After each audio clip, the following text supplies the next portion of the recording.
Good afternoon, evening. We are back live very late because my kids wouldn't go to sleep and I wanted to make food. Couple of changes. Last session we leveled up, which was awesome. So we're all incredibly powerful and not going to die for once, he says. You may not notice a difference over there. That'll all become apparent. As usual, we're joined by Steve Corbs up above me. Say hi. Hello. Over there, we've got Captain Danface up top. Hello. Hello. And our resident DM and good friend, Captain Gingerbeard up top. Buongiorno. Buongiorno. And I am Gilded Branch as Logan. As we say every time, this is the D&D game. There's no fancy graphics software pulling everything around. It's a collaborative storytelling. Mike tells a story, we fill in the gaps. He tries to kill us a little bit, and we tend to let him. Or I do. The others seem to survive quite well. So without further ado, I will pass you over to our lovely DM for our little recap and going forward, and I will mute myself just while I finish my chips. Enjoy. Hello, everybody, and welcome back to Vaybaba D&D. Yes, unfortunately, Ben had some other commitments and couldn't join us for this session or for the foreseeable future. Maybe one day he'll be back with us, but we are, for now, myself and then the three guys. We will probably try and fill that fourth slot. So Mugnef will be leaving the story, which I will slot in there quite conveniently in just a moment. Thank you for joining us on this very warm summer's evening. I hope we find you well. So we are at episode 9 of the campaign part 2 so far. What happened last episode? Well, the group were at the bottom of a lake, the King's Lake, inside of Mel Norris's castle. They had been confronted by the Master, who was a terrifying construct, who had battered them all relentlessly. Luckily, however, Volta came up with a cunning plan to cast an illusion, a major illusion, upon the room, where the party disappeared in the eyes of the beholder. The beholder? Well, there were no beholders involved. The construct, sorry. As far as the sentry bot was concerned, there was no one left in the room. However, of course, they were there, but the overlay of the room was that they weren't. So he powered down. Mugnef did some investigations and found a statue dedicated to Pelor, the Lord of Light and Time. Of course, Lord of many things, the harvest, for example. After some conversation, unfortunately, he couldn't offer much help due to the immense power required to arrive on this plane. The party soon discovered, however, that the magical bubble surrounding the castle was collapsing and water in its torrents was flooding into the castle. Imagine scenes from the ever popular Titanic film with Leonardo DiCaprio. The party then went on an escape run to get out of the castle. It was slightly crumbling and breaking under the strain of this water running in, and right at the last moment, in a dash of desperation, HK was able, after being trapped inside, to break through a crumbling wall and escape just as the bubble collapsed and water poured in. The group made their way to the surface, and that's pretty much where we ended the story for that episode. They met back with dwarves and Razanog on the banks and at the camp, and a few questions were asked, but nothing too in depth. I was going to retcon a couple of those questions, but I've decided to allow them to sit as they were in the last episode, and I'm just going to expand on it a little bit further at the start of this episode. So the party had, it was a bit strange, so I gave them a short rest as they were being asked questions. Then I gave them a long rest, which, because they arrived late in the morning, it was sort of lunchtime by the time they got to their long rest. And I said, do your long rest. They sort of made plans, perhaps they're going to head north to this human city, Castle View.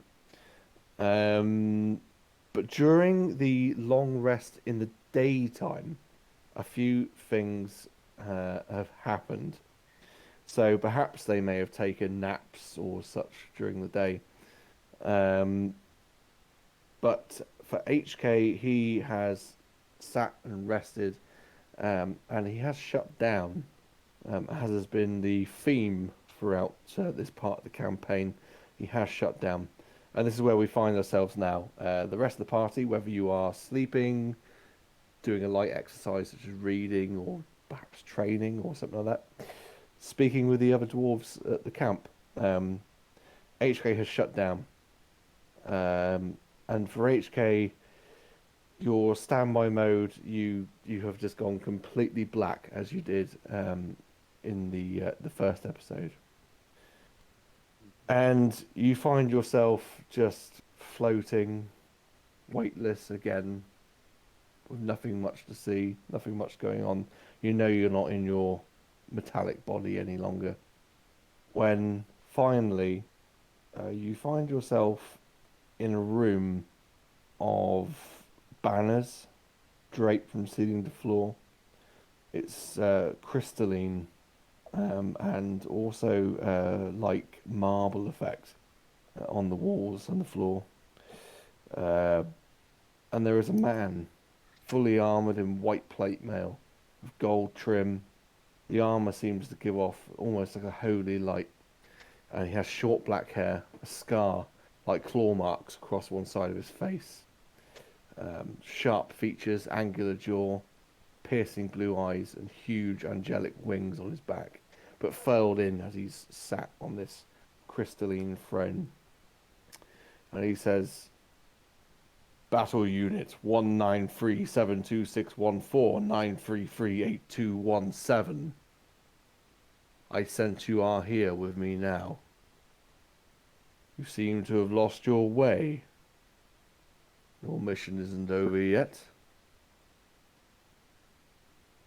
This may be a dreamlike state, but you may respond to me." Who are you?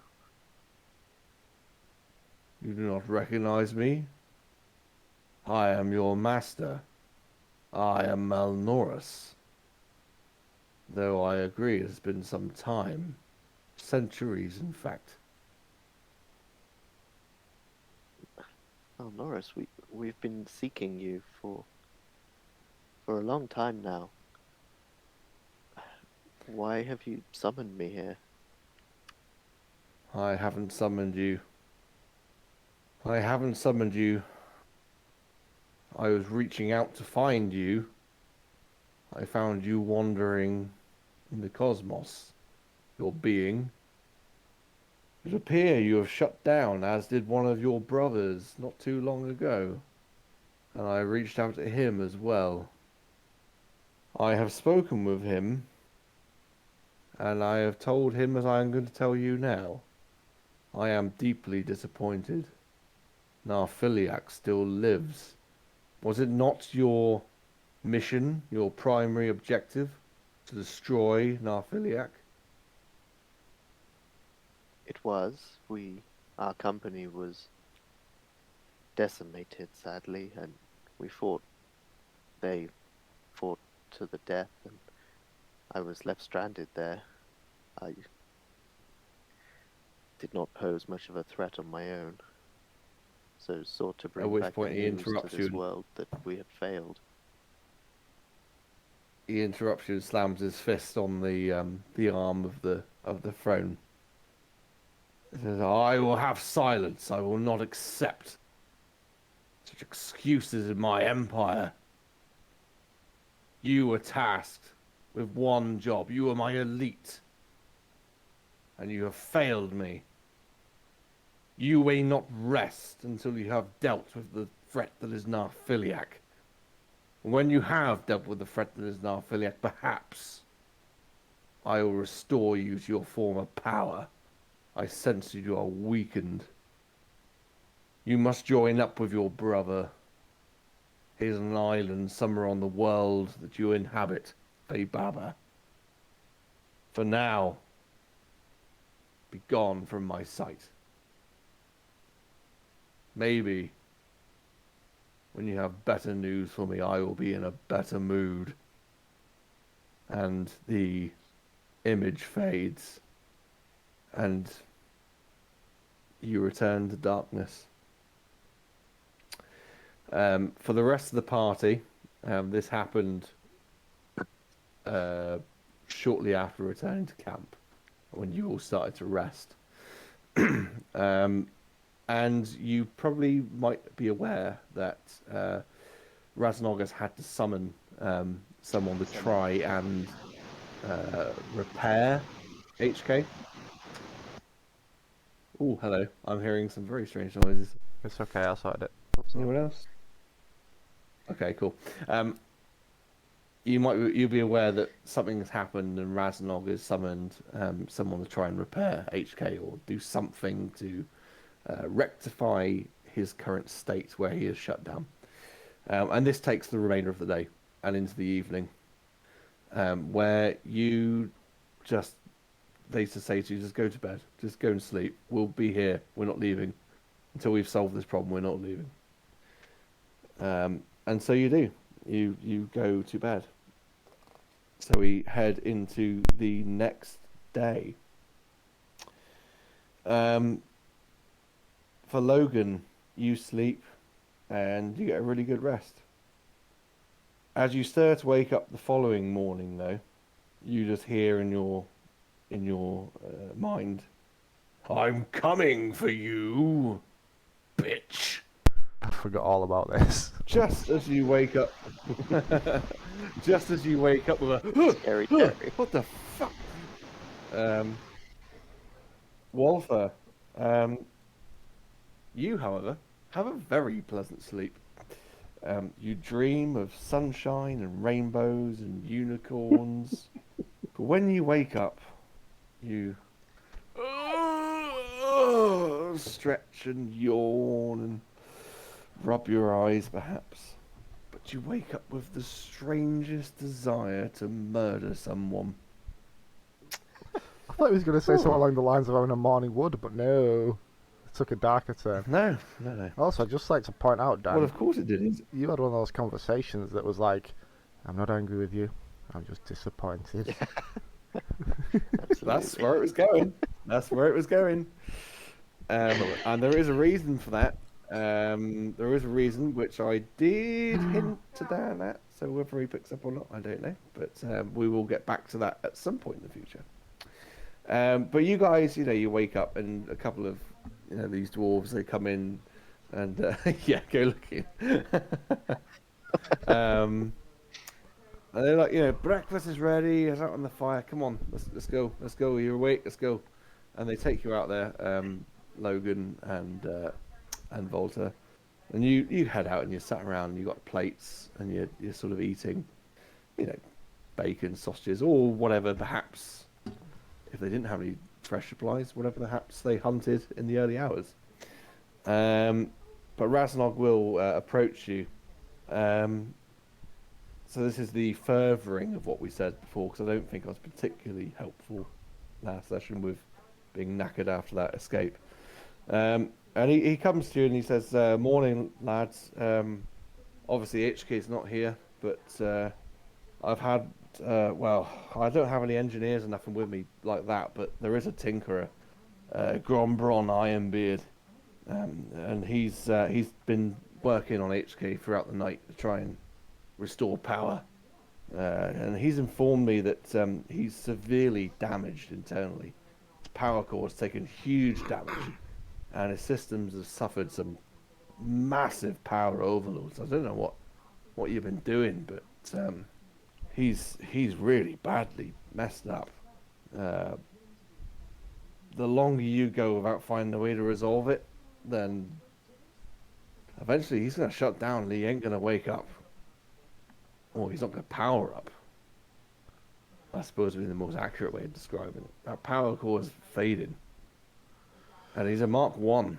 That's a spirit in there. That's not a machine. If that machine shuts down, you've lost him forever. And that's not fair. Something has to be done. Do you know of anything that could be done? Well, our best goblin scientist, engineer.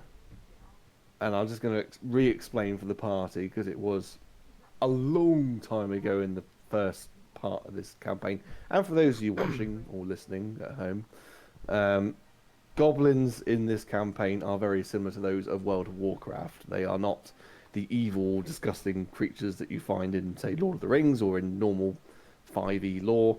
These are much more sophisticated humanoid-type beings. Quite comical, I suppose, in a way. But they are not, like a few other races, the world of Vaybaba is home to your classic fantasy races. But things like goblins, I'm not saying they're not classic fantasy, but goblins and orcs and things like that are from other worlds. There is a much larger universe at play here. Goblins came to Vaybaba on spaceships, effectively, a long time ago. And being technically advanced, because I thought it's quite funny to have technologically advanced goblins, they took an instant interest in the dwarves, formed an alliance, and thusly the dwarves were opened up to a whole catalogue of extremely fun technology.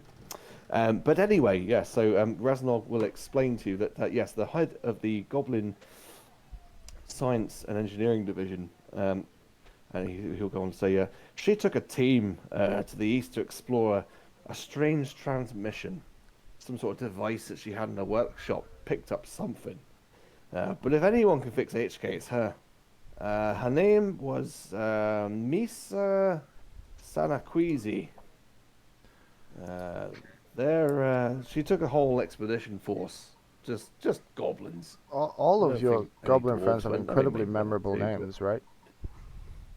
Misa Sanaquizi. Well, Misa Sanaquizi. it's I'm like not going to try and do the cookie World of day. Warcraft New Yorker accent that they have, because I just can't do that. Hey, I walk in here. No, that just doesn't work, does it? If there was anything that was ever going to make...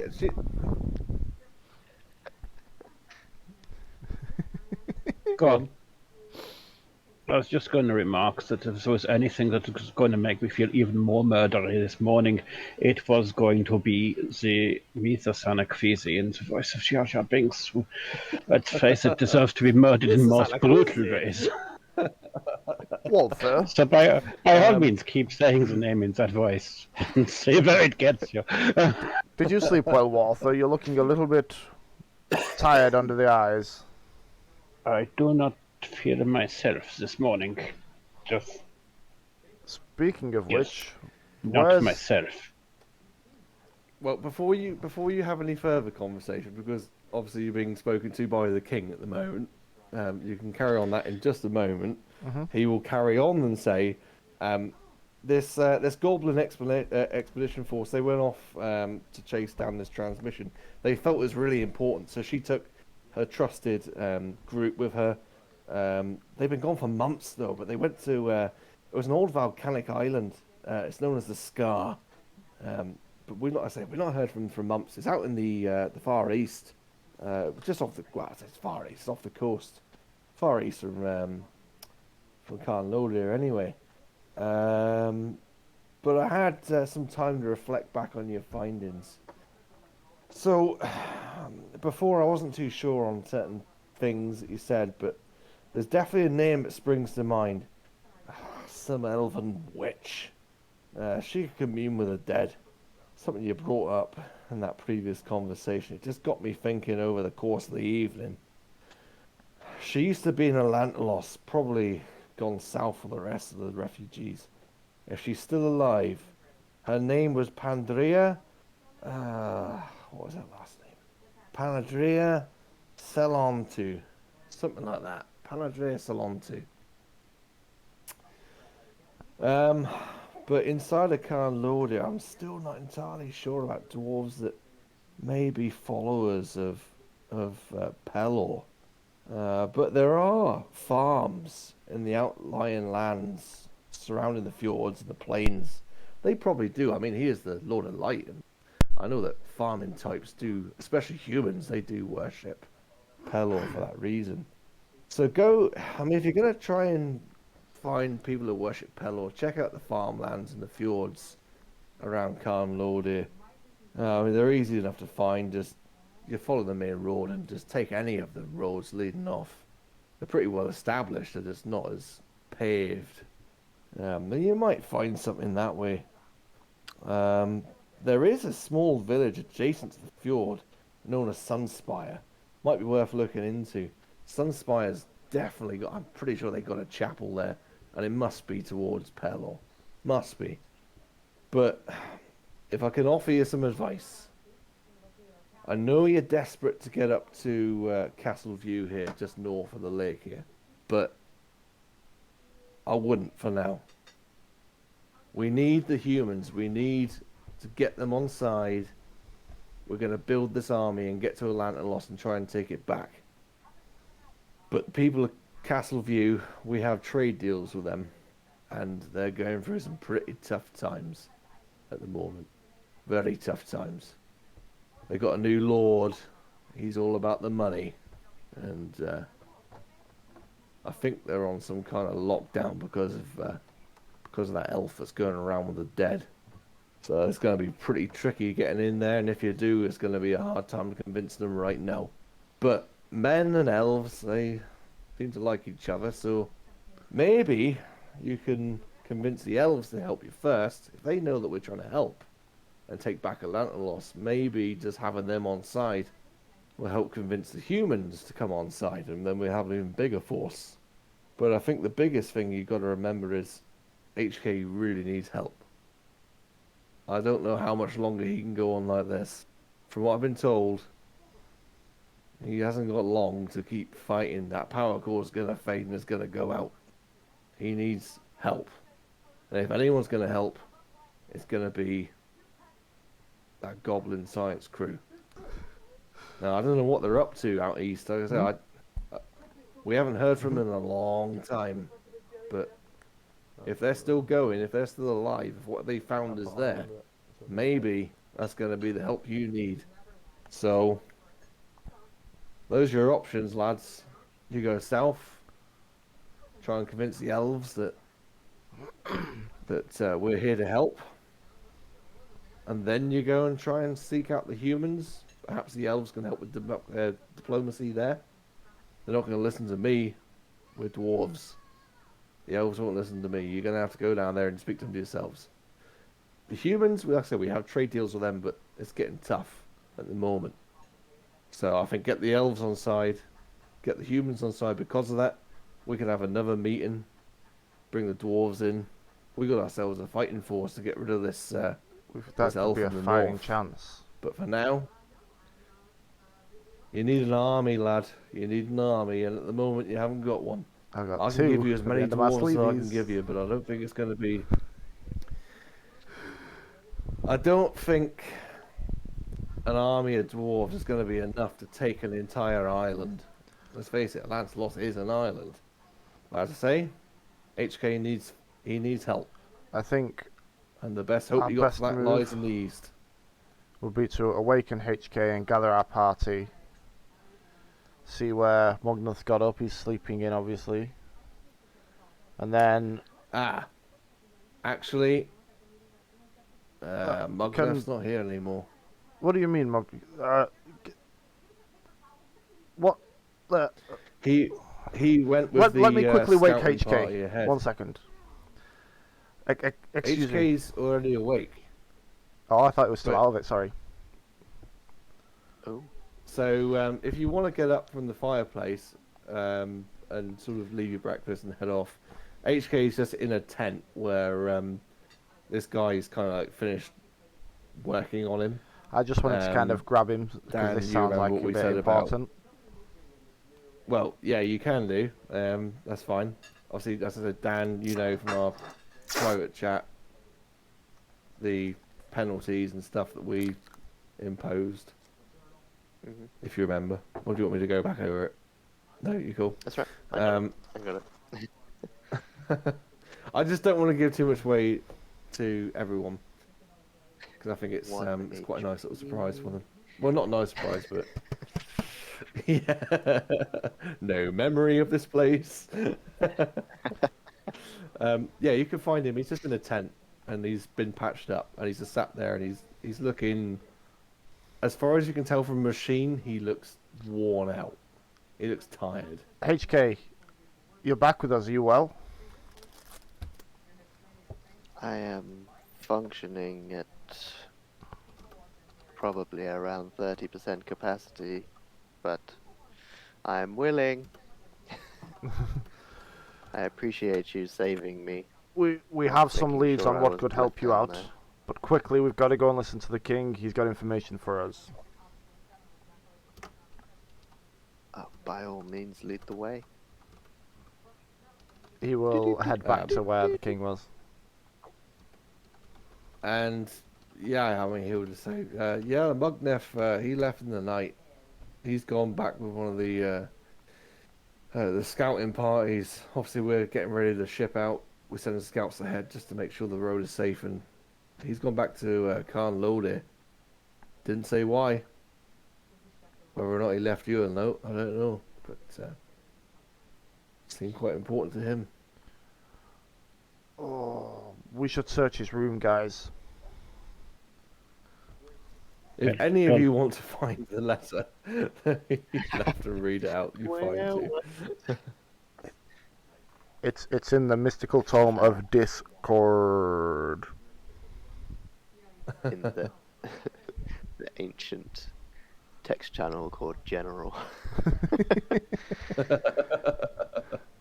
General.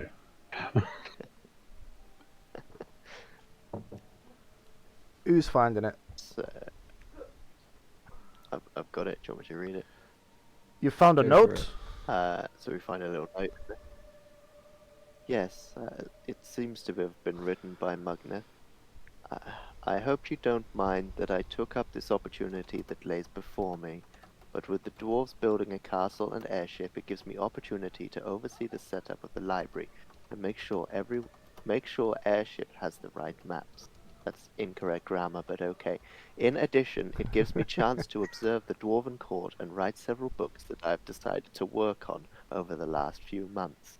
These are The History of the Gods, Part 1, The Good Taverns Guide, Shining a Light on the Underdark, My Life in Waterrun, HK, Man or Machine, The Fighting Pits of Khan Lodir and its Greatest Fighter, and How a Wizard Saved My Life.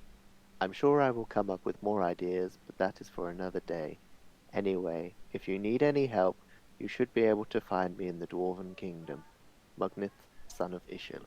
Ushil. Ushil. And if Ben's watching, what fucking fighting pits in Khan Loder? I never said there were fighting pits in Khan Loder. Come on, dude. I came from the fighting pits. If you're watching, Ben, love you. No, you didn't. There are no fighting pits in Khan Loder. Well, I thought there was. Maybe he was hit on the head one too many times. You should maybe just give him a little bit of... Geography is one of the first things that goes, you know? Yeah, I think so. I think so. He was actually That's what Ben's farting pits. Ben's excuse was farting. Anyway, so I think Raznog has presented you with some options. So you need to kind of decide what you think the best one is, because these guys are like packing up, ready to go home. Walther, you've usually got a head for these things. I'm more of a hit first, ask questions later. What are you thinking? Can you not use your brain for once in your life? It's not telling me anything. Count to 10. Breathe. Our first priority must be with our companion.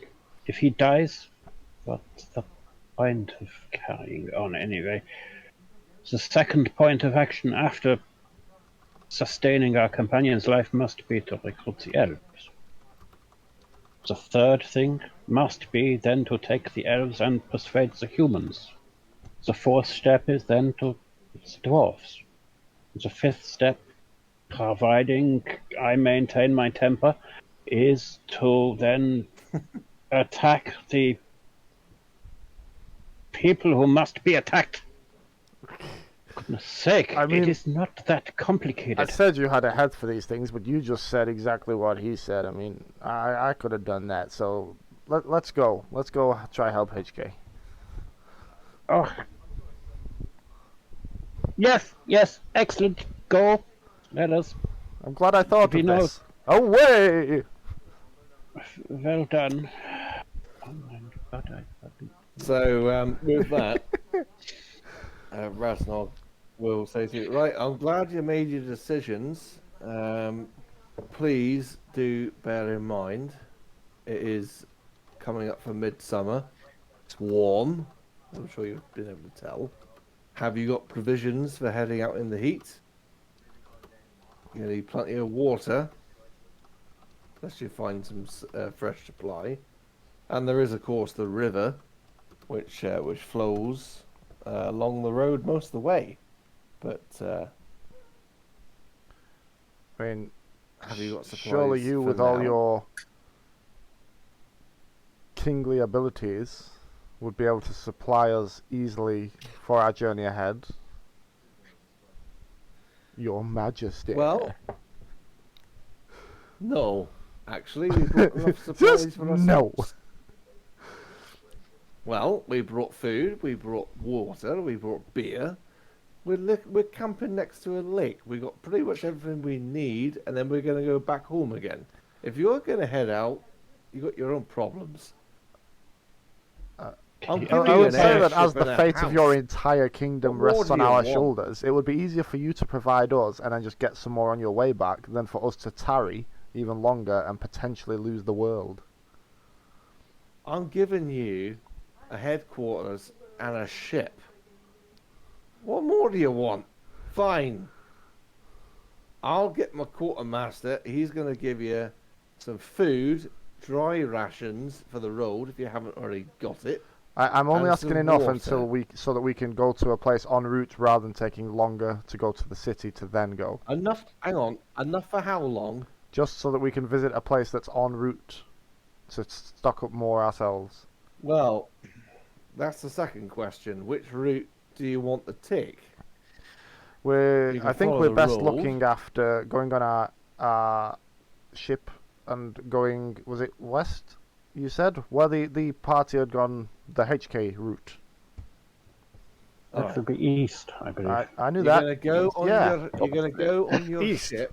Wait, you're gonna go on your ship west. Well, Yeah? west. No. Firstly, He knows you where haven't west got is. a ship. It's being you haven't got a ship. It's being built. And it's east, not west. Well, So you're wrong on both counts there, lad. We do have a folding boat, though, so maybe if we could follow the path of the river east. As you say, it goes by the road Right. quite a long way. Well, you got two options. You head along this road and go south, right? And when you're heading along south, you're heading towards Water Run. When the road forks, take the left fork northeast. You're going to eventually arrive in the town of Praz and Avon. It's a farming community, and the name literally means the bog or field by the river. The stretch of river there floods once a year, and hence the houses are on stilts. And after a week, the lands are most fertile, but a little bit boggy. But they produce fine crops, and as such aren't just a wealthy and prosperous town, but does a well-fed one. And of course, we trade with them, and they supply us with some brilliant crops. Or you can take the cross-country route. It's shorter in distance, but because it's off-road, it's much more dangerous. You're going to have to pass through the foothills of the Spine, the northern edge. That's home to trolls and giants, and they've been seen to roam those hills. Then you're going to hit Bleakwood. It's a tangled mess of thorns, bushes, and boughs. Not much lives in there. The few creatures that do that call it home, they see to that. If you're unfortunate enough to find it at the center of the forest, there is a tower, and that tower is called the Tower of the Dead, as it's become known. And worst of all, it said Bleak was protected by a beast known as the Whisperer in the Woods. You don't want to be dealing with that. I'd like to say, Your Majesty, you're doing very well at selling this route. Your best bet is the longer route along the road, realistically. But it is longer. And I hear there's been some bother in water run, so you might come up against something there. Is the river not navigable? There is a river. If you follow, there is a river that goes out the south end of the lake. You could take that river and follow it all the way, and that will take you straight to the estuary at Hawk's Mouth. And you'll bypass Pars and Avon entirely. You'll bypass everything, in fact. We could use our folding boat and go down the river that way. That was my initial. It would have to be quite small because it's only a river and there's going to be some short run. It's a folding boat, not a folding ship. Deep runs, and yeah, but I think what was the smallest ability it had, because there were several sizes that it could occupy, weren't there? Yeah. You've got deep runs, you've got shallow runs. It's not going to be a simple case of just taking a boat down a river. I mean, you're going to have to think, like, is it Whitewater Rapids or? At those points, I would get out and fold the boat up again. But maybe the road is the better idea. Yes. Agreed. It will be slower. I think that the boat would definitely be the fastest method. But you're going to have to think, what is the smallest that boat can be? If anyone's still got the notes on it. I'm looking. I can't remember. It was just called a magical folding boat. It's Yes, from the DMG. I could go looking it up, but I here think we we're go. already all on it. By a folding boat, opens to a 10-foot by 4-foot by 3-foot boat, or a 24-foot by 8-foot by 6-foot ship. 10-foot by 4-foot by 8-foot boat. By 3, sorry. 10 by 4 by 3. Oh, by 3.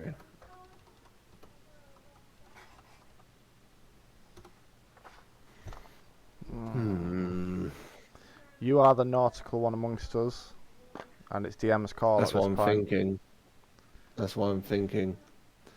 I think that would be too big for the rivers we're talking about. They're not huge rivers. It's not like the Amazon rainforest. Moon River. It's like, like if you're looking at like the classical videos of Alaska with the bears fishing the salmon out of the river, is that kind of thing. So we need a kind of a Like a kayaking 10-foot. business rather than You want canoes rather yeah. than a 10-foot long boat. In that case, Yeah. Ding, ding, Perhaps ding, we ding, could, ding, ding. with us being at this lakeside, there's a town just north of us, isn't there? Not far north. There is a town to the north, Castle View, but he's just told you there's no point going there for now. I'm not suggesting that. I'm suggesting maybe if we procure horses, it will make the travelling a lot less. Well, it'll You make it can go and speedier try. and such. Or do we just set off straight away? With regards to his HK's power core, can he even ride a horse with his weight? No, we've had that discussion before. He had to go in a cart. We hired a cart, if you remember. In that case, I think it's best we just town is set off on our Shanks pony.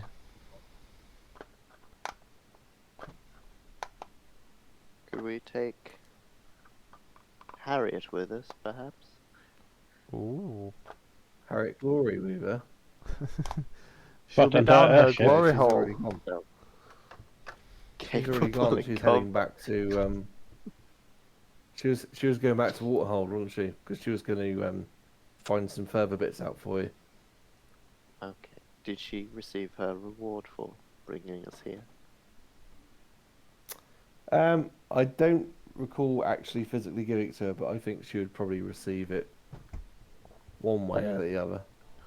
But she did say she was going to contact you when she was back and discovered what it was she was there to discover. She'll Then- find a way of contacting you.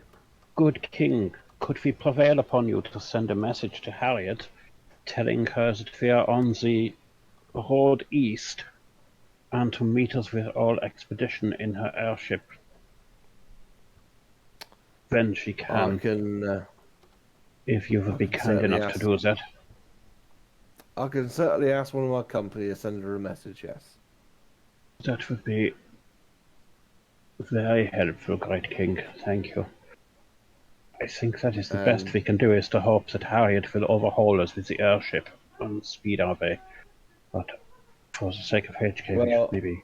I wouldn't get too excited because she has to go.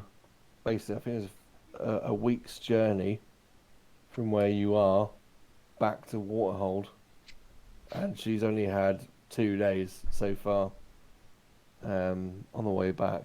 And your road is going to take you about 3 or 4 days, possibly 5 on foot.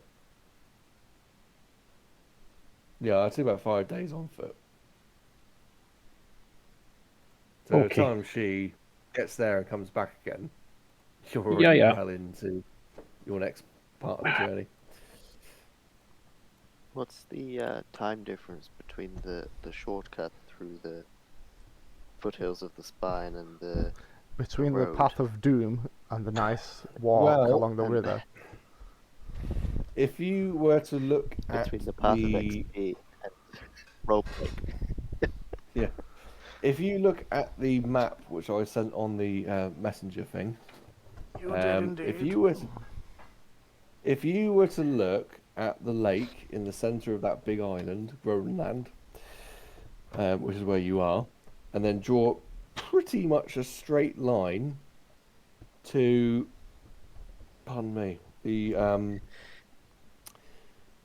there's like a forest directly to the right of the lake, and then there are 2 rivers which can join into a smaller pond looking lake. That's an estuary. That's where you're going to.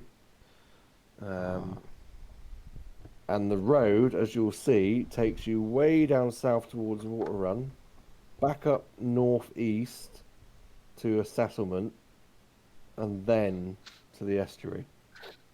So it's going to be a hell of a time difference, as long as A, you don't get lost, and B, you don't encounter much or any resistance.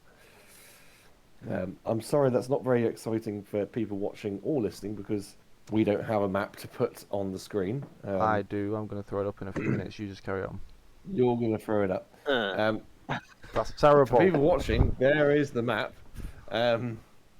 For podcast listeners, unfortunately, you're just going to have to imagine this. But I'll tell you what I will do. In fact, I will go onto the Facebook group. So if you're following us on Facebook, I'm going to put it on there right now while the group decide which way they'd actually like to go. Over to you guys while I do this. For me, a dangerous route might be shorter in miles, but could end up a lot longer in actual. Yes. Perhaps the king would be able to offer us some sort of defense items? Or means of discouraging bandits and attacks? Like a whistle of some kind? Oh, God. Where are you going with this? Jesus Christ. A division of highly armed dwarves, perhaps? That would deter more attacks, I guess. Anyone watching or listening to this, if this is the podcast you're listening to, please do join us on the Facebook page, Vaybaba D ampersand and D. We do have the map up there right now, so you can see where I'm talking about. I think he would probably just tell you that no, there isn't really much he can. I mean, his scouts have already gone ahead, and he doesn't have really anyone to spare to go with you. And there isn't really a lot he can do about putting people off. What he will tell you is bandits are the least of your worries if you go cross country. Okay, so for those who are looking at the moment on the map, right in that dead centre there is Castle Lake where we are. And if you were to head down the road directly south, and the sort of fork that goes east slightly, you would go all the way to that sort of lower town by the coast. Then we'd have to go to up the northeast towards the other town and across the estuary, or from the central lake area, go kind of more or less directly east and then cut southeast through the spine, the forest, where that tower is in the centre, through the other side of the forest and across to there. So that's the kind of general map, and I will make that prettier and sort it out before next time so you can see it as and when we need it. It's also wrong as well, because I noticed when I was labelling it up, it for some reason the text boxes copied the text, so there's about 1 million water holds and water runs on there when there shouldn't be. That's quite right. So in that case, just for next time, ignore place names. I'll get a nice proper map and we'll set it up all nicely, and I'll make it so that we can point things out on the map and stuff for next time. Make it all nice for you. Well, it's on there. It's on. It's on. Yeah, it's on the Incarnate. Facebook I've got an group as well. Incarnate account, so it's. I'll be on Incarnate and I'll No update it worries. properly and add some extra stuff in there. Anyway, But now that you've had a rough visual, you've got a kind of idea where we are. Let's carry on. Well, I don't know what time we actually started in the end. Do you want to take Let's have a quick a look. break, or should we just carry on to 11? Well, we've been going so for people can 52 have a look minutes. at that map. 52 minutes. Well, for podcast time, that's a good break point. We can take 5 if you like, and then reconvene. Gives everyone a chance to go and have a look at that map. Should we decide which way we're going first? Yes. Yeah, do that. Yeah. You do that. That's fun. I mean, Okay, so what are your instant thoughts? I mean, the like Dan says, the call to adventure of going through mountains, forests, towers of beasts, and all the other sounds fantastic, but also pretty deadly. And I am known to be the squishiest fighter of all time. We've got a broken robot and a wizard who apparently wants to stab everything and killed my horse. Yes. What is it with all this wizard shit? You killed my horse. I've not forgotten this. You murdered my horse. Yeah, but why you call me a wizard? Do you see stars on my robes, do you? Well, I don't know. You do your wiggly fingers and things happen. Wizard to me. Your magic, one of those lot. Magnus writes wizard What down of- in his letters, and suddenly wizard is the only thing you can say. I don't know. Bloody magician then. Magician. Fighters. Sideshow circus act. So, what are your Just two thoughts? watch your tongue. Ooh, what do you do? Make it disappear? Count 2, 3, 4, anyway, 5, 6, 7, 8, 9, 10. Yeah. So, Okay. I'm okay, sorry, I we will- did not rest well. we will jump to break at this point. We will have a quick discussion whilst it's on the break screen. You can have a look at the map, and we'll come back with a proper plan. sweet.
Okie dokie.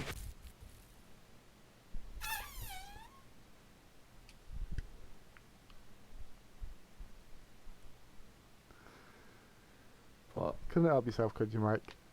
Couldn't help it. Your face is impossible to keep straight. Okay, welcome. We are back for part 2 of The Fall of Vaybaba, Season 2, Episode 9. Other series are available. Also, check out my bio for links to this on our YouTube channel and our podcast, where it will be uploaded in the days following each time we do it, every second Tuesday. And without further ado, I'll throw you back to our resident DM, Mr. Mike up top.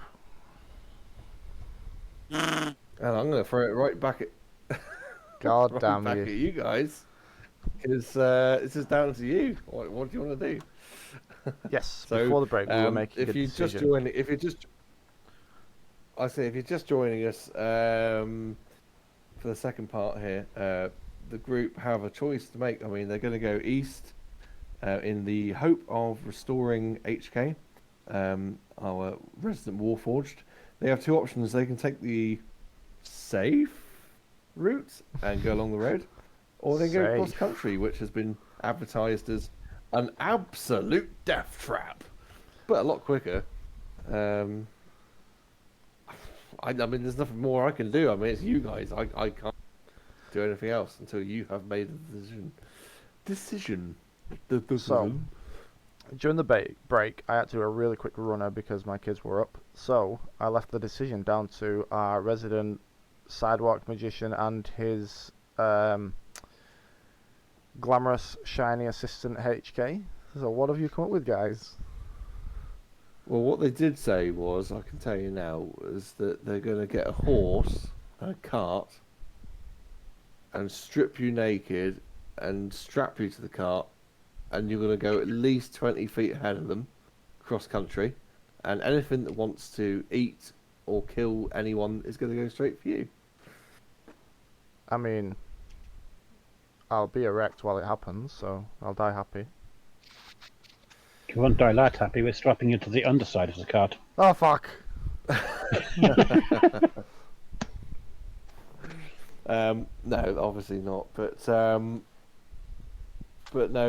we didn't really make a decision because Dan had to go and do something as well. So unfortunately, nothing was solved. So you're back at the same juncture. Which road are you going to take? Right, so okay, well, there's three of us. I didn't want to say that you went to pee, but I mean, you want to advertise that. There's 3 of us, so we're going to get a majority vote here. I'm going for spooky, scary skeleton life path of death route.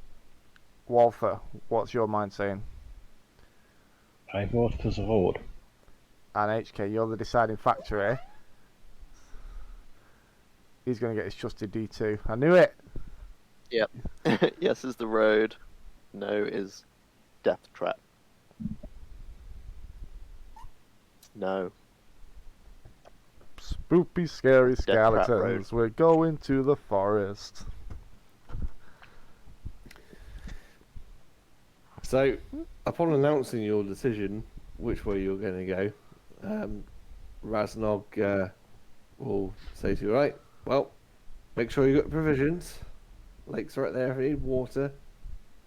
I'll give you some trail rations. A couple of days worth. Shouldn't need too many.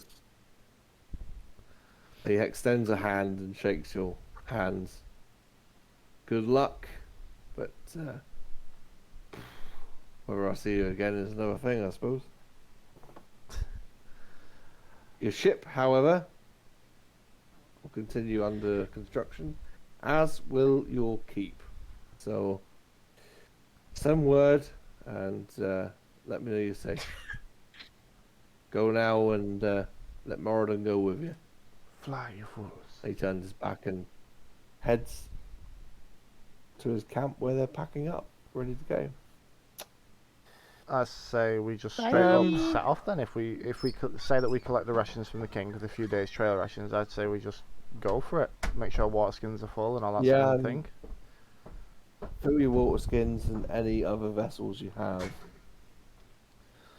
And the first day you set off in the morning, heading towards, because you're using obviously navigable points.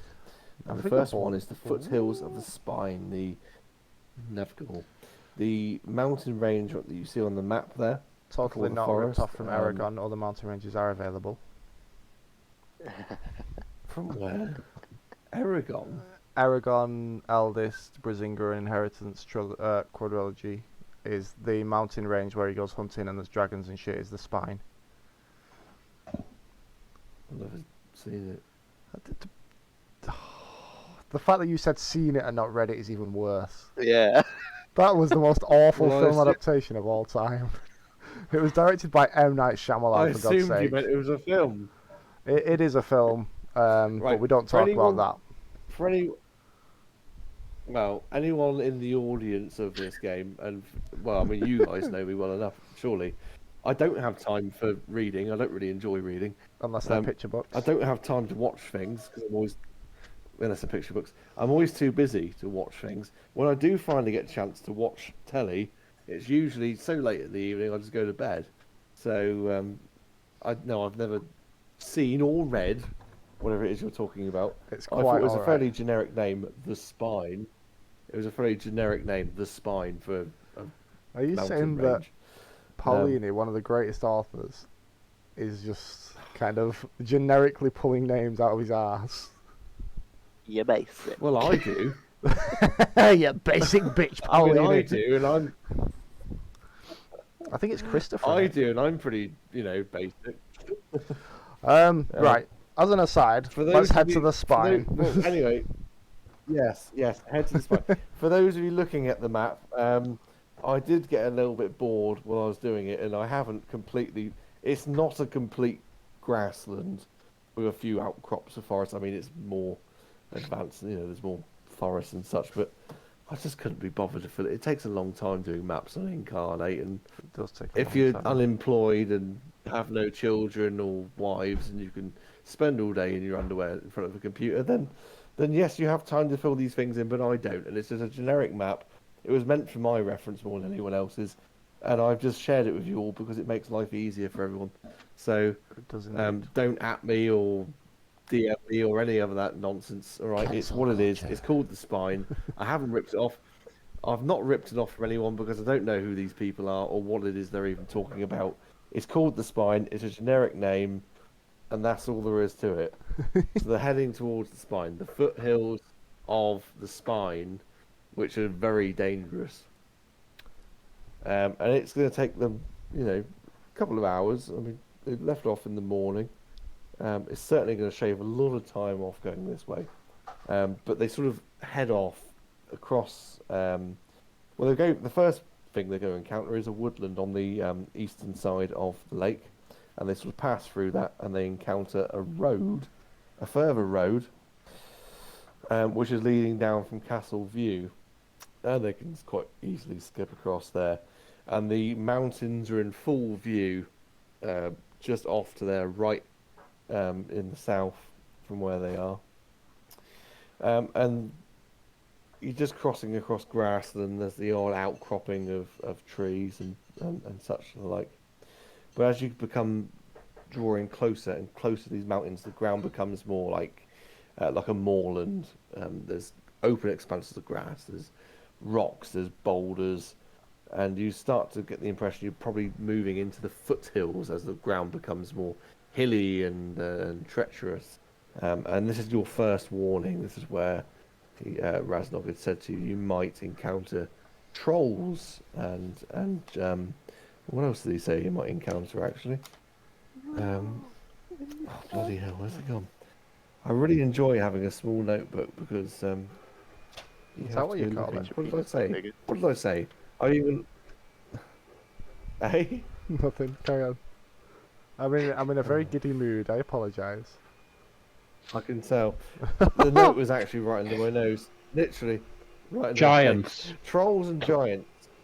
Yeah, Trolls and giants. And what you actually see, as you start to get closer to the foothills, you do come across a feature in the foothills. And I'm just going to find what it says. A rocky outcropping that vaguely resembles a huge sleeping humanoid. Local villagers say, not you would know this because you don't know any local villagers, but local villagers say that it is a giant who once menaced these parts before he was forced into an eternal slumber by a great and powerful sorcerer. I think that perhaps Mugnef would have possibly informed you of such information before he decided to elope back to Carlodia. And that's probably why he eloped back to Carlodia, because he didn't fancy any danger. But I mean, it goes by fairly uneventfully. I will just double check on that. Yes, fairly uneventfully. You pass into the foothills.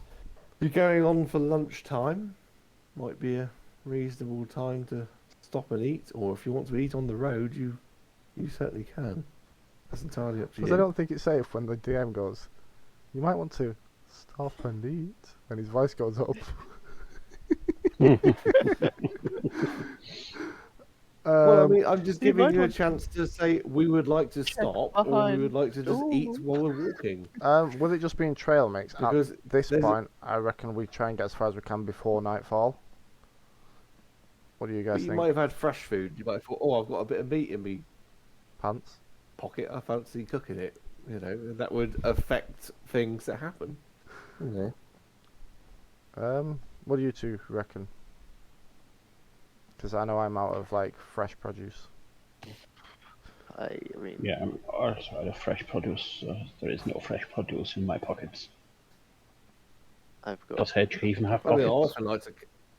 days of I rations. like to carry on raw me. steak in my pocket. You know. Pocket. Oh, I had pocket bacon, didn't I? Let me check if I got. You probably Yeah, had some we have rock as loads of well, meat didn't from you? the rock. I do have. Yeah. I have pocket bacon made from the rock. No, they sold the rock. Oh no, didn't we like? I think we made it into like jerky. I'm sure we like. You made some jerky, didn't you? Yeah, I'm I've sure got- you made some jerky. I've got but rock jerky. You wouldn't need to cook that. Yeah. Okay. We'll just Yeah, you wouldn't need to cook that. You gnaw could on that just horrific sounding Yeah. beastie whilst walking the trail, I guess. Okay. That's fine. There's not really a trail per se. You just carry on through hills. I feel inspired now. It's not going to work, is it, if I do it? No, it's just a little squeaker. And we've lost Steve. He's gone. It's not a hard thing to happen, is it? Just carry on. Just go. No, not really. Okay. So, you head through the foothills fairly uneventfully. You don't see any trolls or giants or anything of that nature. Possibly for the best. Who knows? Well, I mean, probably it is for the best, really, isn't it? And as you pass through the foothills, and you are still in that moorland-like state, the woodland starts to hove into view, and it is vast, very vast. And you would have to make a decision, I'm afraid. You are going to have to take extra time to go around the north side and then drop down the east side of it, south, or you are going to have to cut through it. But by the time you reach the point of making such a decision, so you've sort of you've passed the mountains as such, they're still there, they're very prominent, your right hand side, but you realise, you're at a point where you could sort of maybe start to skirt around them if you drop south after a day. So we're moving into the territory of end of day one. But you're gonna have to make a decision. Camps might have to be made, or you can travel through the night. Of course, you will suffer exhaustion for doing so, because no rest equals exhaustion. Not a good idea, really. You got a longer trip by going around the forest, or you got a shorter trip by sort of just cutting through it. But decisions need to be made, I'm afraid. Anyone who's watching us right now, or listening back to us, or watching us back on YouTube, I like to try and have a mixture of combat and RP sessions. So not every session's going to be combat orientated. Sometimes you're going to be like this, just a bit of RP, bit of travel. This is one of those RP travel types. There could be some combat somewhere, we don't know. But if you're expecting combat, this isn't the game for you. Anyway, people, decisions. I think at this point camp is called for, do you not? Yes, it seems unwise to be traveling amongst these trees in the darkness. So is it There is possible no to chance of find, keeping. with us being kind of between tree and mountainy bit, could we possibly find like a bit of an outcropping so that we've got at least one side kind of You are covered? forgetting something, Logan. We have our portable tiny hut. Oh, let's do that. There is no need to find Lovely shelter. hut. Fucking tiny hut, the bane of my life. So let's rewind a few seconds there. Anyone watching or listening to this back, there won't be any combat in this episode because we have a fucking tiny hut. Welcome to an RP session. But I don't have to use the hut if you don't want me to, but you know, we do have at our disposal a tiny hut of lovely niceness that is very warm and dry and safe and impenetrable by outside beasties, you know. If you wish to use it, we And can. nothing happens all night, you know. If you want to use it, nothing happens all night. You just wake up in the morning, fresh as a daisy. I feel very rested from my tiny hut. It is nice. I do like it. It helps me. It helps me to center myself back in the moment. Well, I'm going to assume the group, you know, would be, let's use the hut. I'm assuming. I can't imagine you're going to want to do anything else. I mean, why would you? Yeah. It makes sense to use it, It unfortunately. is your save point, your checkpoint, isn't it? Yeah, it does. Yeah. Final So Fantasy. the night passes I did uneventfully. find when I was Sorry again? I did find when I was transferring my character sheet to digital that HK has two large two people tents in his inventory. Not sure why. Those are useful. That'll be point. from a much earlier episode be when like I season said one. about Yeah. provisions for a long travel you took. Yeah, I said about you might want some tents, and I think it came in handy when you went to that snowy place. I can't remember who it was now. I went camping once. There was a snowy place you guys went to before we were streaming. That was intense. We went camping once, yeah.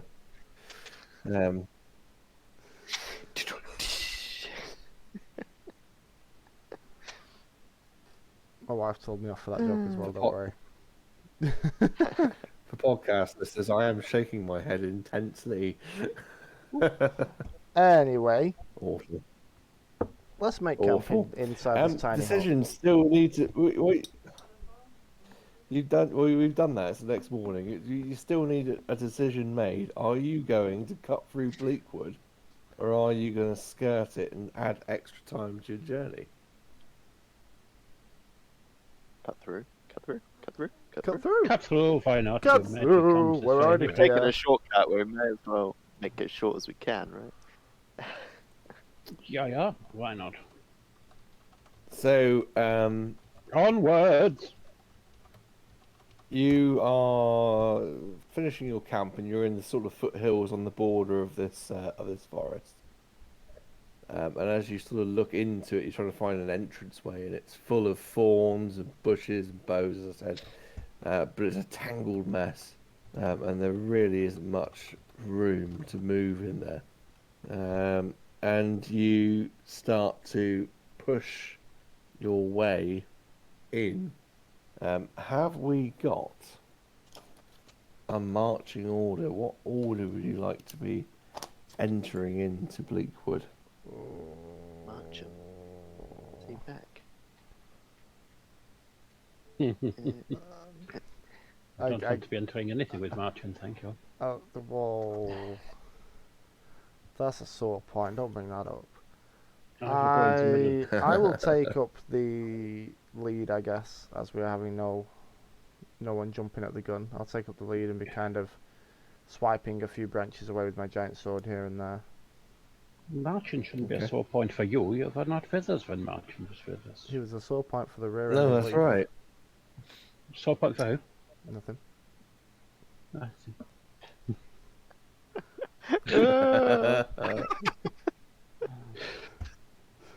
Or captain, my captain. Gone. I It was HK can used as go a sex second, I guess. robot, wasn't it? Was it? Not while HK was So away. powered down His at that battery point. failure was a little worse than he thought. HK in the Pistol, middle, 40. and then he's been using your exhaust port a bit too often. Oh. Right, so Wolfers bring it up the rear. I thought I said it was in the middle. Oh. Fine, Well, I HK will was the going back. in the middle. I, can go in the middle HK's if you bigger than me. He like, can I go mean- where he likes. Hmm? No, it's fine.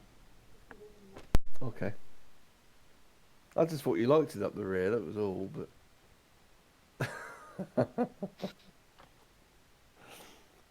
these jokes need to stop.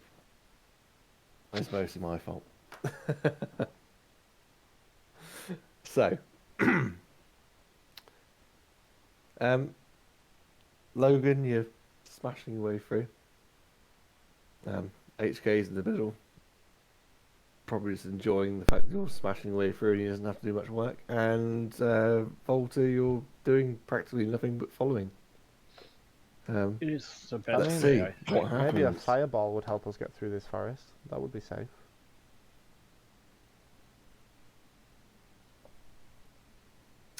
Well, it could be. I mean, you could try if you like. With a controlled burn. There's no Yeah, control why burn not? with this fireball. Last time I let a fireball go, I burned down half a village. That's true. Why not? It was only half a village. Oh no. What book is that you're leafing through there? Nothing you need to worry about. It is. I can That- see beasties that- on the bottom left corner. That's not my zebra. That was one publishing. It's not my zebra. Is that my zebra? No, that's not my zebra. It's Spotty. That's my zebra. It's got a lovely fluffy back.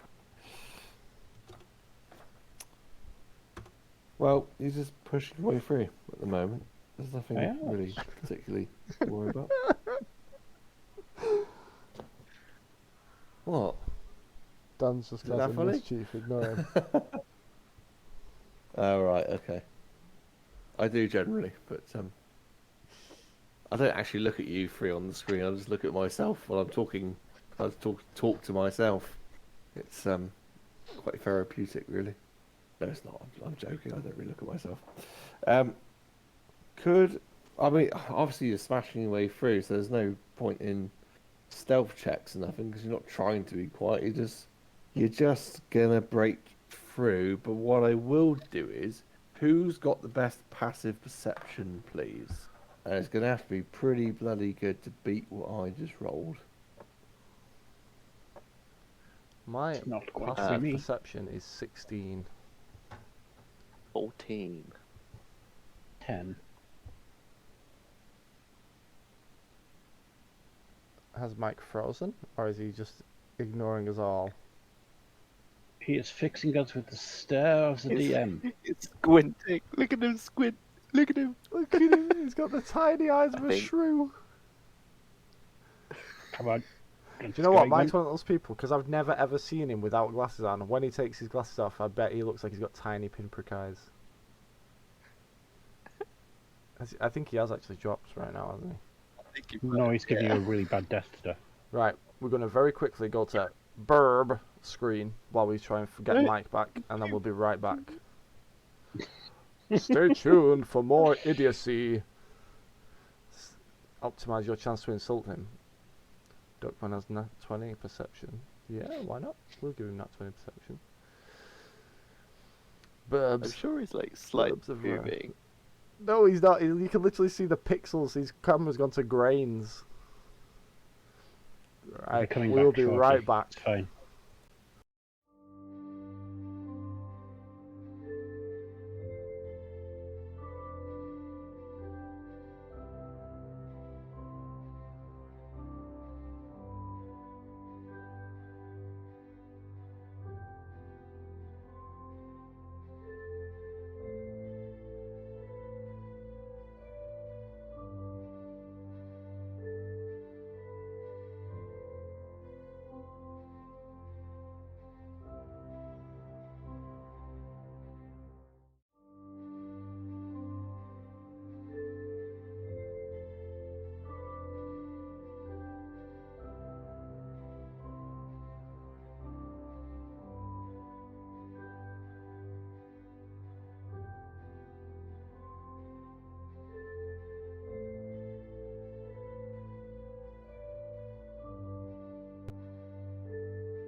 Yeah, thought you were being clever then, didn't you?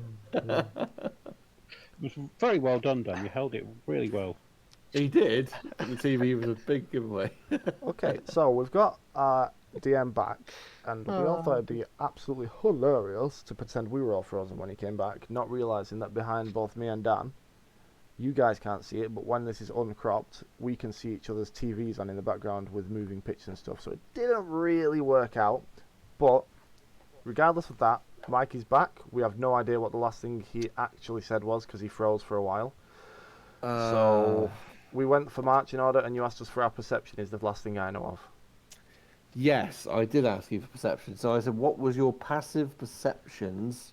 The highest And I was said- mine at a 16. 16. Yeah, Yes. nowhere near. Oh. Nowhere near. You continue to blunder and bluster your way through this woodland, hacking and slashing. Hacking and whacking and slashing. Jumping at me. Above Butcher you, Pete. however, things are going on, but you haven't noticed. And after an hour of hacking and slashing, you start to notice there are giant, like, spider webs starting to form. Oh. It's getting thick with cobwebs. I like spiders. You like That's spiders, tarantula. but you're sort of looking, and you're not entirely sure where these big webs have come from. Perhaps, well, obviously you know it's covered with a spider, but you don't know. You don't know where the beasties that have created it might be. That would be the better way of putting it, I suppose. But from above, a giant spider drops down upon Logan, and it's going to give you a surprise attack, so it does have advantage on that roll. 17 being the best, plus 5 to hit, so 22 to hit Logan. 17 your roll. That was the best of the two, yes. Okay, so as you drop down this giant spider and goes to land on me, you see a huge flash of green and a rune light up across the breastplate of Logan, and you'll finally see him use his imbued magic as a rune knight that is hidden for fucking 6 levels because I forgot all about it.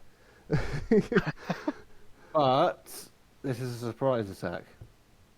This Does is it go off fine. on a surprise It's attack? a reaction that So it's forces you to re-roll it. 17 plus 5. It was 17 plus 5, so it was 22, but I'll re-roll it if you want me to. That's a 6, so it would be 11. Yes, so that would miss. And he's just like amazed that his rune finally worked after 10 levels of forgetting that it existed. But would that go off with a surprise attack? It's a reaction. It just says Yeah, but use your for reaction the to you force would an have to- attacker to re-roll any roll. But I would argue that means if you know they're attacking, if you don't know it's coming. DM's call. A surprised creature cannot move, take an action, bonus action, or reaction on their turn. Yeah. Fuck during that you. round It of wouldn't combat. work. It wouldn't go off. This bright So green it flash sticks 22. happens, okay, and the spider is Well- not affected, and Logan goes, "Oh shit, I've got a runes all over me. I'm going to would remember to say use it these doesn't- going forwards."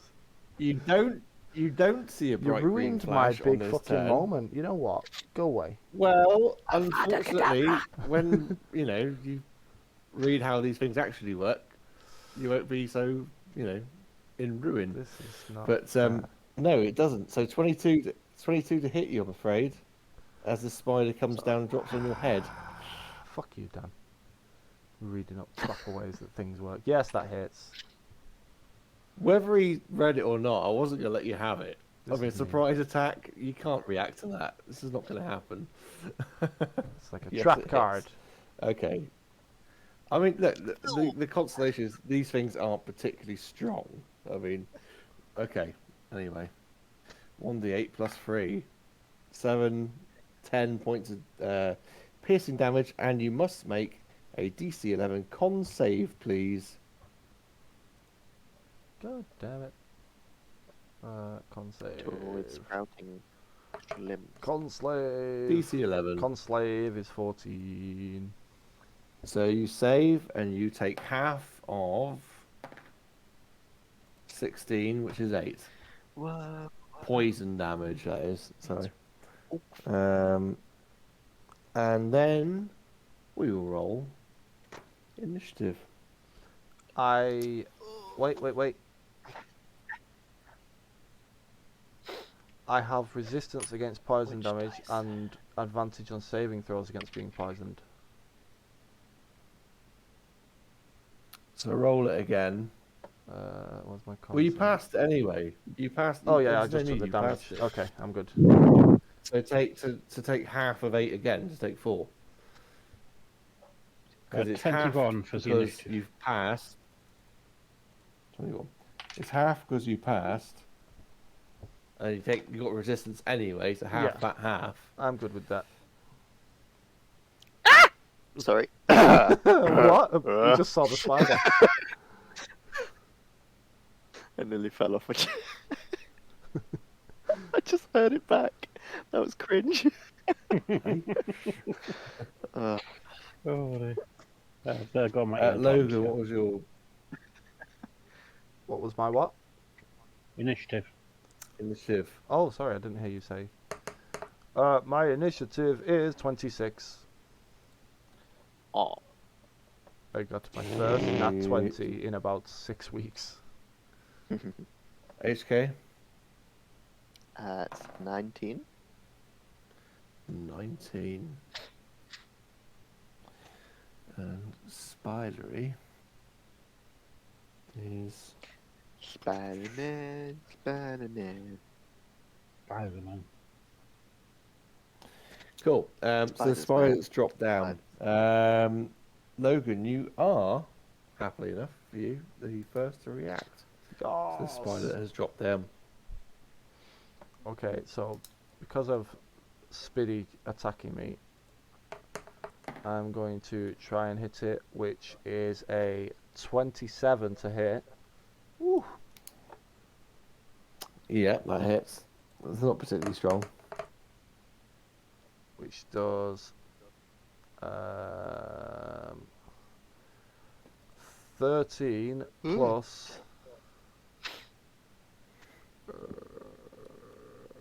plus 10 to the attack damage. So 23 damage with this giant new sword you gave me. And 23 points of damage. The light of Athenia. I mean, I'm gonna say that you basically just slash at it and take off all its legs. So it's just like a little nub on the Just ground. nub. Like, You know what? yeah, It took me that's what 10 it is. I mean, levels to fully read my character sheet. But I'm doesn't glad I have a- did now. It doesn't have a lot of hit points, but you've left it with just enough that it's still alive. But it's looking pretty Oh, angry. It's like damn. you just pulled the legs off a spider. It's just like. Now who's got the drop on Um, you? Well, if there's anything else, if not, it'll be Volta. It's he's just going to be wiping his sword on his trousers and pass it over to Walther. I'm guessing that if he's got no legs left, we can just walk away and leave him like the Black Knight in the middle of the path. We'll call it a draw then! I mean, you're not wrong. You could do. Might alert some people. So, or some more spiders with its noises. Let's put it out of its misery, I guess. So I will cast What noise does a spider make? Please tell, with no legs. sort of a chittering noise with its little beaky talon. I'm going to cast Chill Touch, I think. So I create a ghostly skeletal hand in the space of a creature and give it a squeeze with this ghostly skeletal hand. So, Which Yeah. it goes. so this would be... that's a good roll. 27 to hit. Yes. Still Now would be the legless appropriate time spider. to use your noisemaker thing, Mike. That's the kind of noise this is going to make. And with the ghostly skeletal hand squeezing it with the necrotic damage, it does 10 points of necrotic damage. It also holds on to the spider if it's still alive, and it has disadvantage on any attack rolls in Well, its legless state. no, it doesn't. It doesn't hold on to it, no, because it does so much damage. It just explodes in a green ichor across Logan, who is quite close by, and I suppose, well, all of you really, you're all quite close by. Is that like So green it's flash? gone. Can I throw its fangs into my bag of holding? Well, before you do, it's HK's go. Are there more You're spiders? not out of initiative yet. Can I look for more spiders? You could look for more if you like. What a predator think of the...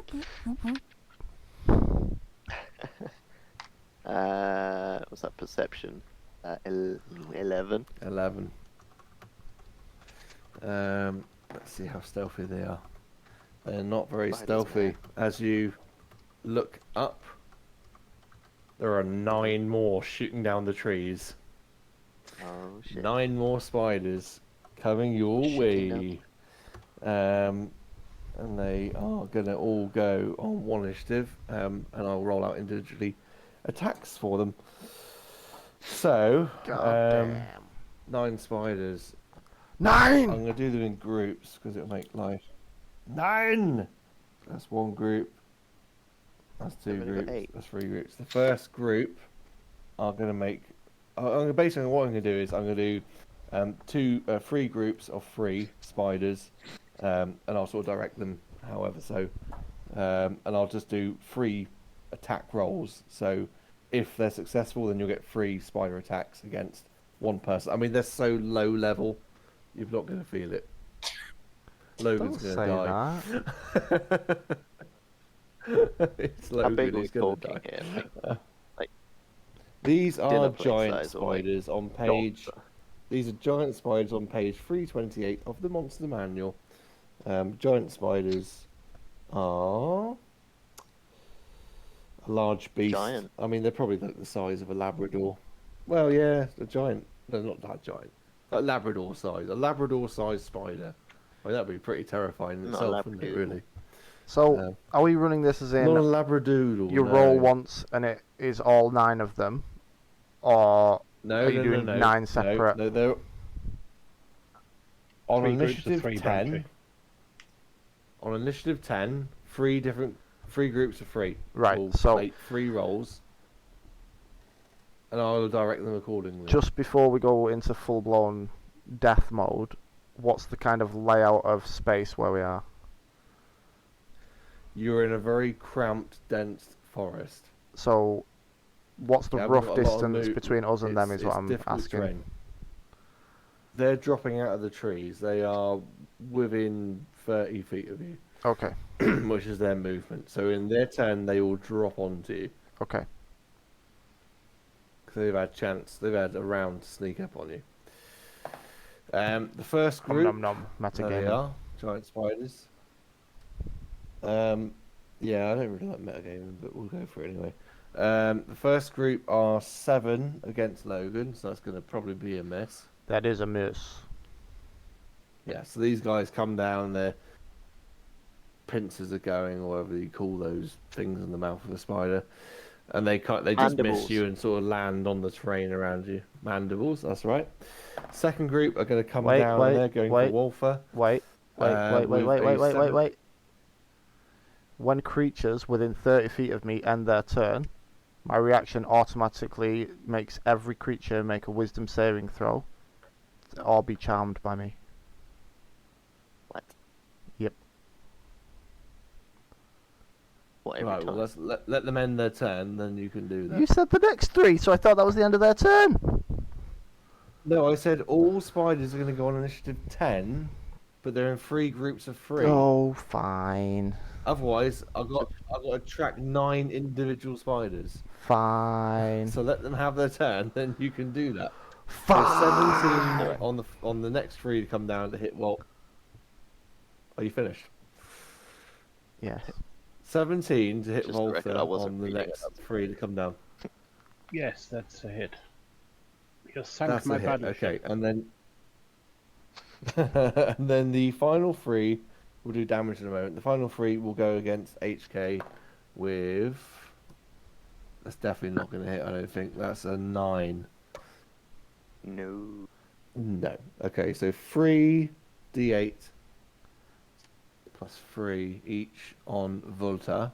So we've got 2, 6. Hang on, what?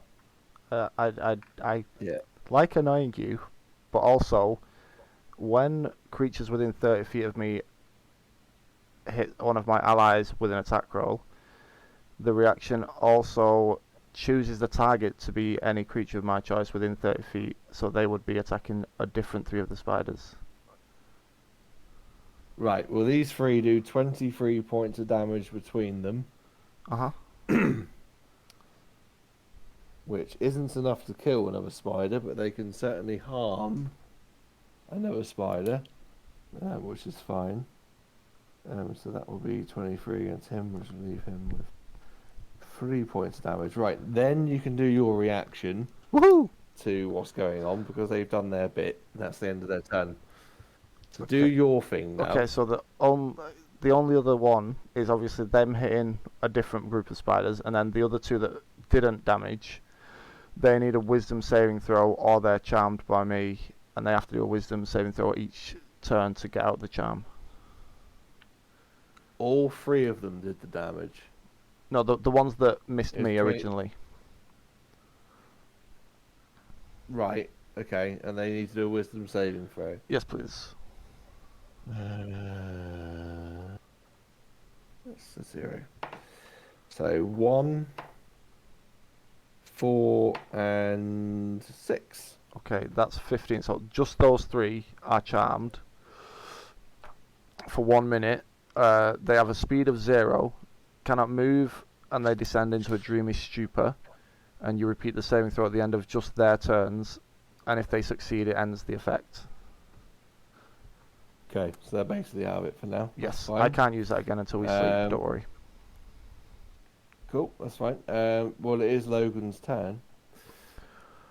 In that case, I will swing at one using my new greatsword, whichever is nearest to me, for 13 to hit. Is that a hit? That'll be the ones in the group next to you. And no, it doesn't, unfortunately. It doesn't hit. 14 AC.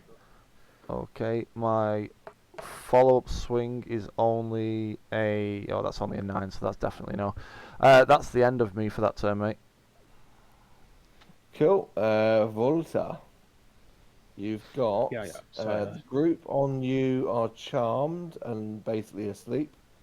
The group on Logan, one of them looks very badly injured, and 2 okay, and the group on HK are perfectly okay. Okay, so I will.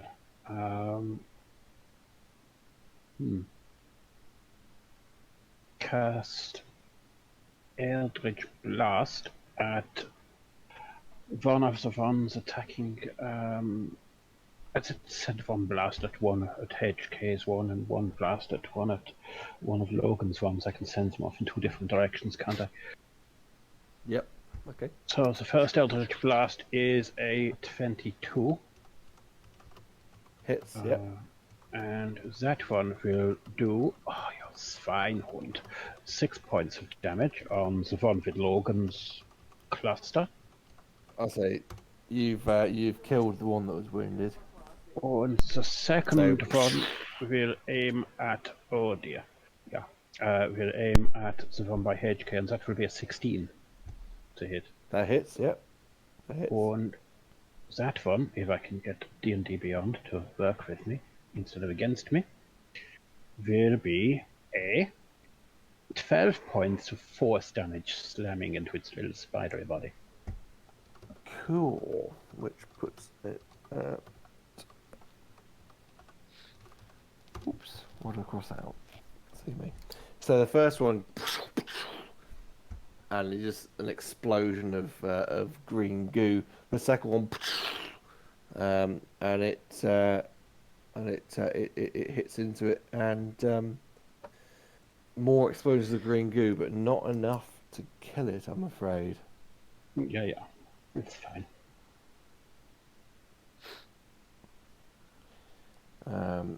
If there's nothing else, it will be HK. Okay. So I flick my eyes to red, start yelling about how I'm going to tear off their legs and shove them up their own butts. Bugs. And then I just bring my hammer around, and I want to try just sploosh Cool, one go for it. entirely, if I can. Good word. Nope. Sploosh. 10. Yeah, not quite. Alright, second attack then. Let's use a different. Oops. Hey, that's better. 27 to hit. Oh, that very much hits. And then I will. What is my damage? Played roll.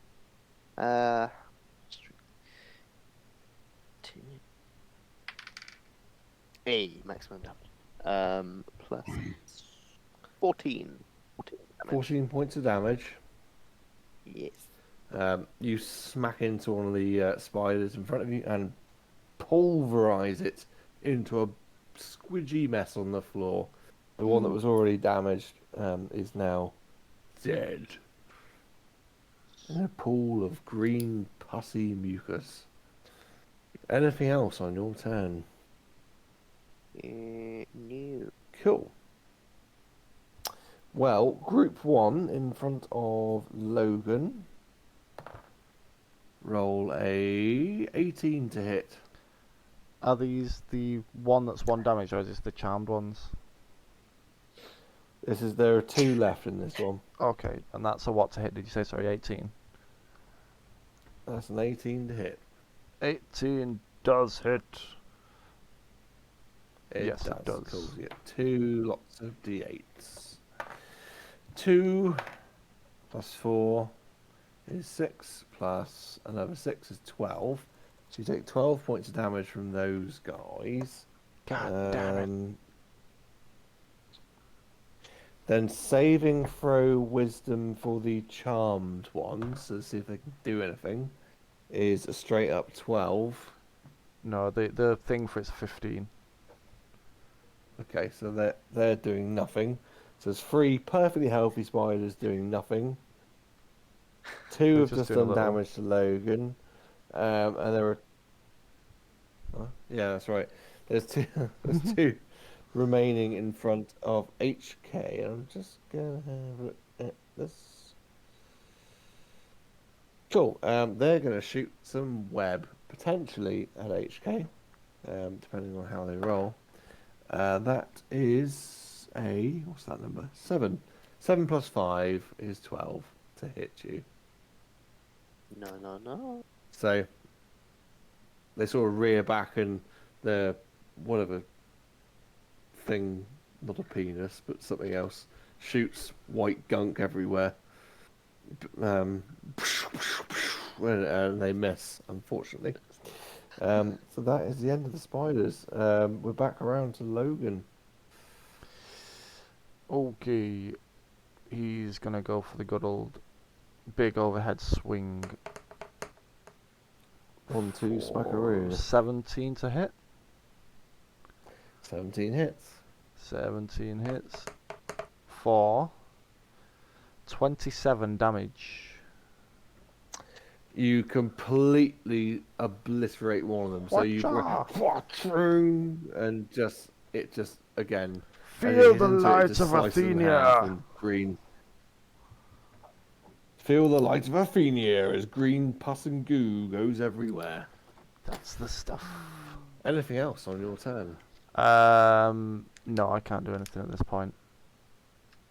These Oh, I do. I spiders have are extra not particularly attack. challenging, but, Okay, go on. Sorry. Go on then. You got one more spider in front of you. Yeah, if you'll allow me, because I forgot about it. Challenging, but I mean it's quite fun.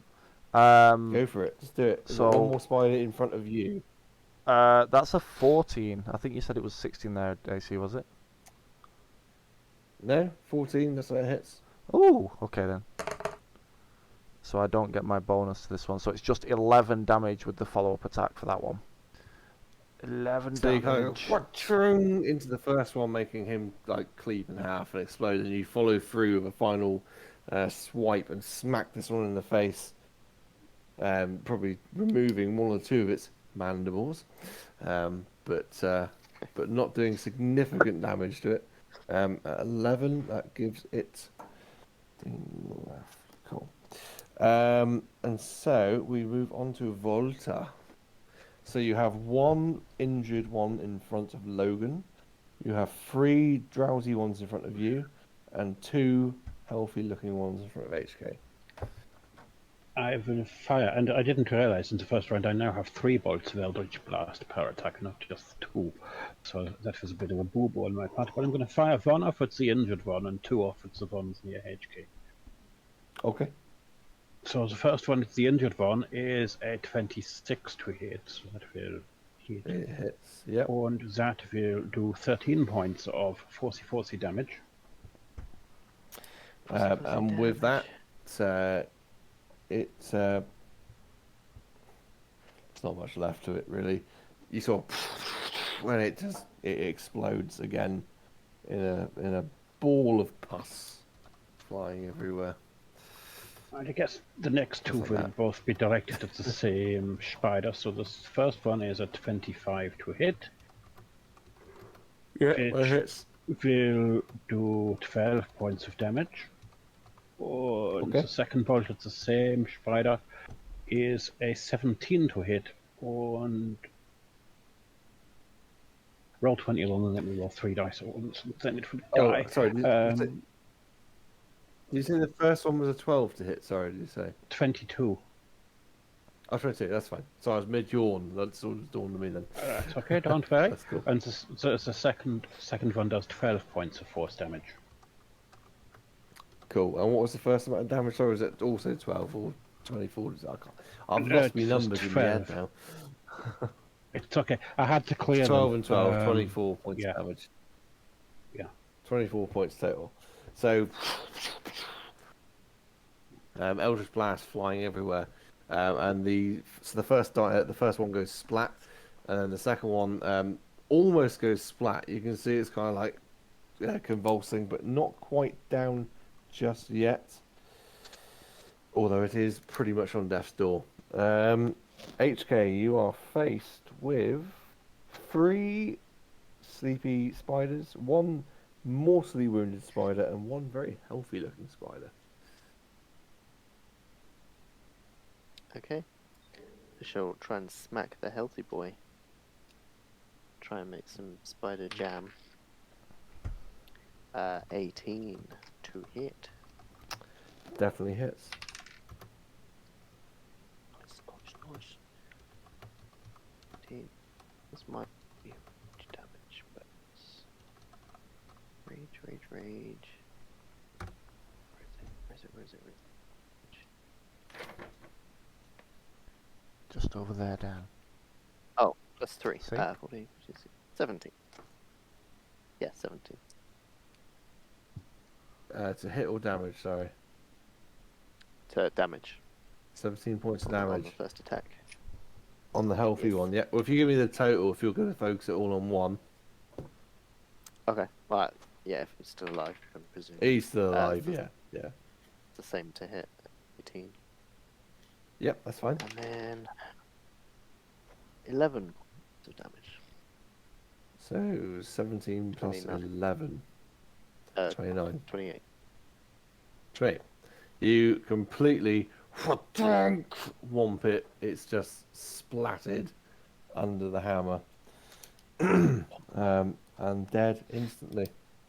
We are on to the spiders. So you've got the very wounded one in front of HK, and it's going to have a little pop at HK because it's seen this. Not going to hit with a 7+5. So, I mean, its wounds are just it's taken over itself. And then I'm going to try and save on the other 3 with a 2, a 5, and a nat 20. So nat 20 that is one probably is going to free, pass yeah. one of them at the very least. That one is free of the charm effect. Yes. And I'm assuming, unless you say otherwise, he's free to make an attack. He's going to attack at He you, is Logan. indeed, yes. Probably not with a 13 to hit. No, that misses. Off my dragon scale armor. Whoa, dragon plate even. That is fine. Cool. Which would put us at Logan's turn.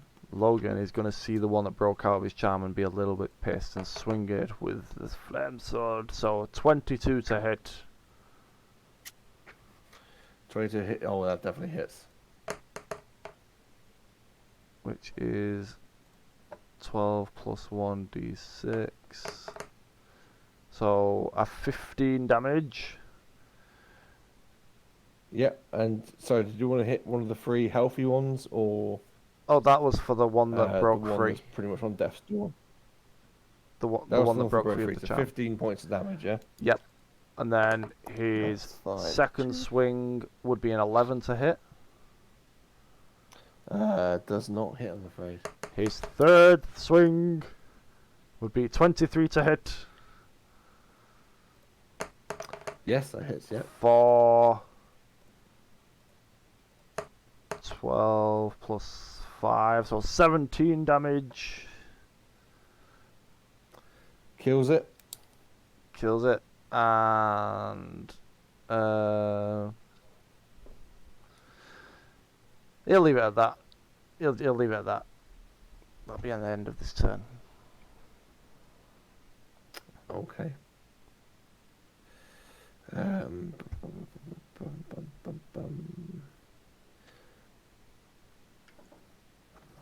just reading something very quickly. It is Volta's turn. Yeah, so what's the situation in front of me? I've got one wakey spider. One wakey You've severely got- damaged and 2 sleepy dreamy ones. No. One wakey which is dead. Oh. 2 2 sleepies and 1 very wounded, one in front of HK. Okay, so let's deal with the dangers is that we can see in front of us. So I guess that I'm gonna again summon the chill touch and give the wounded spider a little skeletal squeeze. With It won't take much. a 28 to hit. Yeah. It's a necrotic damage totaling 16 points of squishy goodness. Yeah. It's just a mess on the floor. It's mushed. And it's gone. So it's just 2 sleepy ones. Anything else on your turn? No, I don't think I can do anything useful at this point. Okay. In that case, HK. You have two sleepy looking spiders. Is that all that's left, or is that just in front of me? That's it. That's all that's left. Uh-oh. Sleepy. So they're charmed so they won't attack us.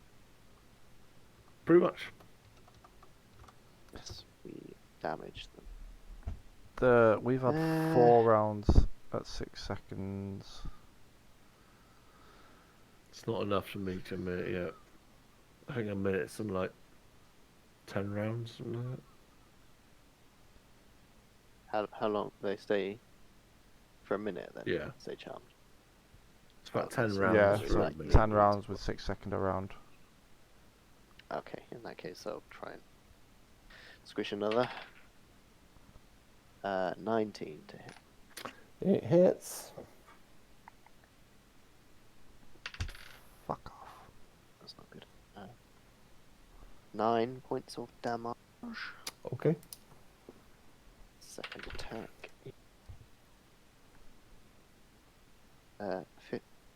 15 to hit. Does hit, yeah. Better. 14. 17 points of damage. So, 26 total. Absolutely squishes one right into the hammer. It's gone. On its turn, well, yeah, that's the sound it makes. On its turn, have you never squished a spider before in a hammer? I mean, that's the sound it I've makes. never done one with a hammer Don't try that before. at home. It's animal cruelty. Well, you shouldn't do it at all. It's animal cruelty. Don't ever try that. That's just terrible. I can't believe that Steve even suggested it. How dare you. So, saving throw. Wisdom saving throw 7, straight up 7. So that's not enough.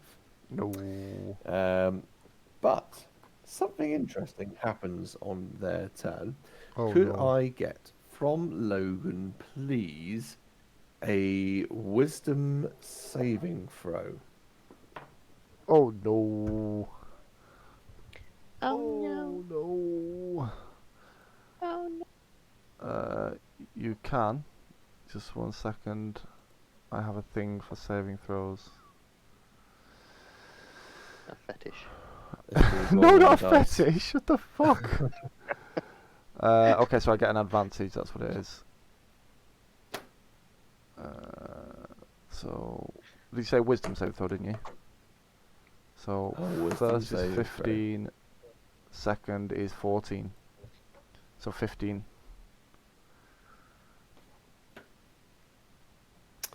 You hear a voice in your head. Oh, fuck off! It's not particularly clear, but you just hear a muffled voice in your head that just says, "Get out. Get out."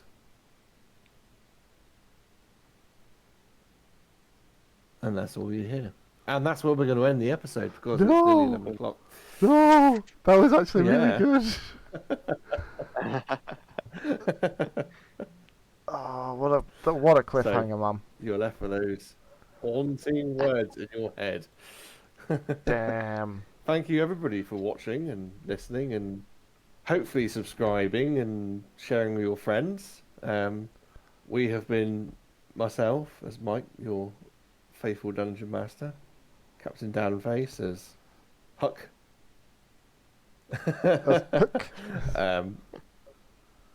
Captain As Hook. Huck, HK. Captain Huck.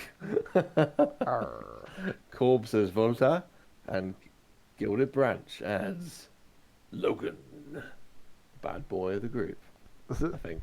Something like that. Yeah. Okay. Take us out, Branch. Take us out.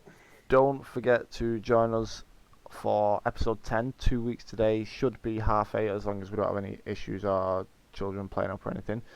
So every second Tuesday, we're going to be doing some other games in between We're going to start doing some Sea of Thieves, some Zelda Breath of the Wild, and some other stuff to come. If you look at the schedule, we're going to sort some stuff out on there. And thank you all for tuning in, and that's where we're going to leave it. All links to YouTube channel, the Spotify, podcast, everything, and Discord are all in the bio on twitch.tv/GuildedBranch. Bye!